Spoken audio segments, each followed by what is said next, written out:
Coba lihat, siapapun Anda, kekuasaan Anda apapun, pangkat Anda apapun, duit Anda sebanyak apapun, catat kata-kata saya, titik paling tinggi manusia itu 40 tahun.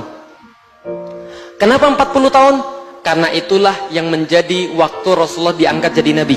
Dan di dalam Al-Quran itu ada satu ayat khusus doa orang-orang yang sudah sampai 40 tahun.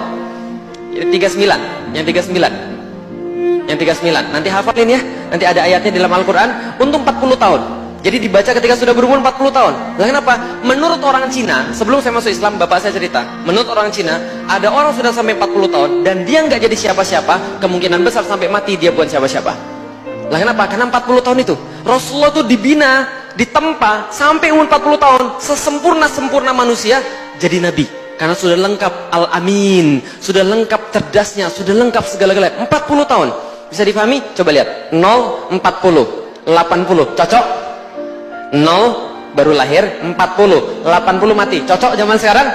Cocok. Enggak cocok Ustaz, katanya 60 sampai 70. Oke, 35. 0, 35, 70. Cocok? Tapi ambil 40 boleh? Coba lihat manusia. Lihat manusia ya. 0, 40 paling tinggi, balik lagi ke bawah. Kayak parabola. Bisa difahami ya? Parabola terbalik. Coba kita lihat. 0 lahir, nggak bisa apa-apa Anda. Makan susah, tidur nggak bisa, gitu kan ya? Mau jalan-jalan, apalagi.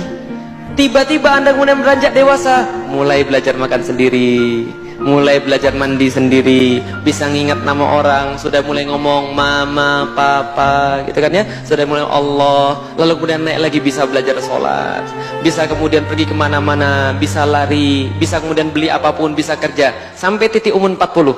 Setelah 40, nurun itu semua. Yang tadinya bisa lari 2 jam tanpa henti, sekarang 15 menit ngos-ngosan. Yang tadinya bisa makan sendiri, sekarang makan harus bubur. Lah kenapa? Karena giginya sudah mulai hilang. Yang tadinya kemana-mana bisa kemudian lari-lari, sekarang pakai minyak angin, gitu kan ya? Masya Allah, jalan masuk mobil, tiba-tiba ini bau apa nih, gitu kan ya?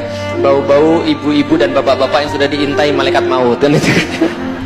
Sudah pakainya bukan minyak wangi lagi, minyak angin. Nah, turun lagi ke bawah, sudah mulai lupa nama orang, sudah mulai susah untuk berbicara, sudah mulai tahu nggak enak kemudian pinggangnya, jalan sudah susah. Balik lagi nggak? Balik, dimandiin lagi, gitu kan ya?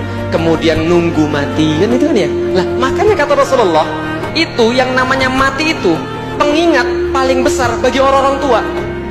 Dan para ulama berkata, kalau ada orang tua nggak ingat mati, itu kurang ajar. Kalau anak muda nggak ingat